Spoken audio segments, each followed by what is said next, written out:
கவலை இல்லாம colour print பண்ணுங்க, அதுவும் மிக குறைஞ்ச விலையில. Epson eco tank printers. இது வெறும் ஃபேபுலஸ் இல்ல, இது டோட்டலி பிரிண்டபிளஸ். இலங்கையில் டிட்வா புயல் பெரும் அழிவை ஏற்படுத்தி சுமார் 14 லட்சம் பேர் பாதிக்கப்பட்டுள்ளனர். இந்த சூழலில் பாகிஸ்தான் நிவாரண பொருட்கள் கொண்டு செல்ல இந்திய வான்வழியை பயன்படுத்த அனுமதி கோரி இந்தியாவிடம் கோரிக்கை வைத்தது.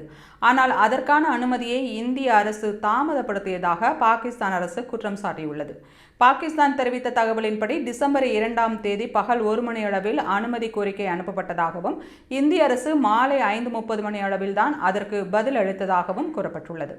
இதனை அடிப்படையாக கொண்டு இந்தியா உதவியை திட்டமிட்டு தடுத்ததாக பாகிஸ்தான் தரப்பு விமர்சனங்கள் எழுப்பியுள்ளது. ஆனால் இந்த குற்றச்சாட்டை இந்தியா கடுமையாக மறுத்துள்ளது. இந்திய அரசு தெரிவிக்கையில் பாகிஸ்தான் ஊடகங்கள் தவறான தகவல்களை பரப்பி இந்திய வான்வழி அனுமதி மறுத்ததாக வதந்திகளை உருவாக்கி வருகிறது. பிராந்திய ஒத்துழைப்பை பாதிக்கும் வகையில் இத்தகைய சம்பவங்கள் நடைபெறுவது வருத்தகரமானது என்றும், அனுமதி தொடர்பான செயல்முறைகள் வழக்கமான பரிசீலனையின் அடிப்படையில் மேற்கொள்ளப்பட்டதாகவும் தெரிவிக்கப்பட்டுள்ளது. இலங்கை தற்போது கடும் நெருக்கடியில் இருக்கிற நிலையில் பாதிக்கப்பட்ட மக்களுக்கு சர்வதேச உதவி அவசியமாக உள்ளது. இந்தியா பாகிஸ்தான் குற்றச்சாட்டை சர்ச்சையிடையே இலங்கைக்கு தேவையான நிவாரண நடவடிக்கைகள் தாமதமின்றி முன்னேறுவது முக்கியம் என இந்திய அரசு தெரிவித்துள்ளது.